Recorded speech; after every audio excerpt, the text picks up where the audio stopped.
ये मांडू का किला है, खंडहर नहीं, भारत का गौरव है। सुनो मांडवगढ़ की कहानी, जहां इतिहास पत्थरों पर लिखा है। मांडू का असली नाम मंडपा दुर्गा है। 612 विक्रम संवत, छठी सदी में यह समृद्ध हिंदू नगर था। 10वीं से 11वीं सदी में परमार वंश ने इसे राजधानी बनाया। 633 मीटर ऊंचा, 13 किलोमीटर में फैला। उत्तर में मालवा, दक्षिण में नर्मदा मैया। राजा जयवर्मन द्वितीय यहीं से शासन करते थे। धार छोड़कर मांडू क्यों आए? क्योंकि बलबन की सेना सिर पर थी। पहाड़ पर यह किला अजेय था, इसलिए मंडपा दुर्गा को राजधानी चुना। जाओ बूढ़ी मांडू, वहां आज भी हिंदू मंदिरों के अवशेष गवाही देते हैं। शिलालेख, विशाल झीलें, ये सबूत हैं कि मध्यकाल से पहले यहां केवल सनातन संस्कृति थी। बाद में जब नया शासन आया तो नई इमारतें बनी, पर उन्हीं मंदिरों के खंभे, पत्थर, नक्काशी का उपयोग हुआ। इसीलिए यहां की इमारतों में भी हिंदू स्थापत्य की छाप दिखती है। ये संगम नहीं, ये हमारी प्राचीन कला की नींव है।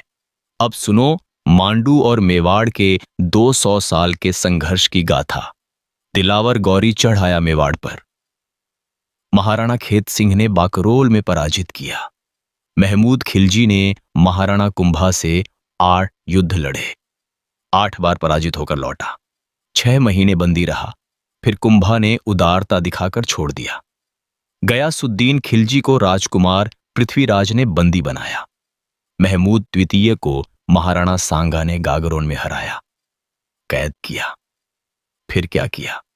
कुछ माह बाद रिहा कर दिया और आधा मालवा भी लौटा दिया, क्योंकि भारतीय परंपरा में शरणागत और पराजित की रक्षा धर्म है।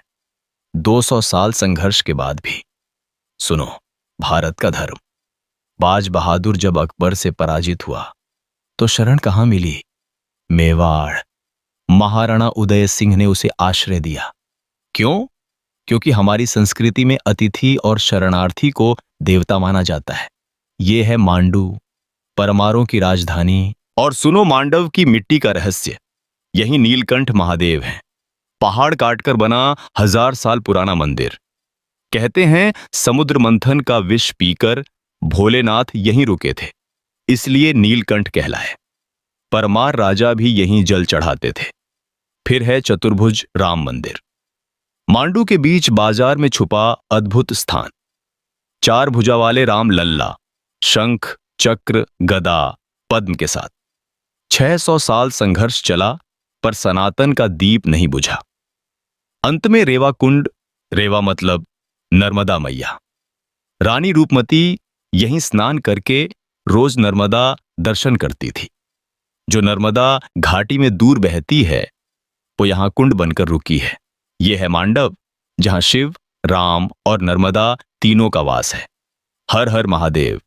जय सिया राम, जय नर्मदे हर, जय भारत।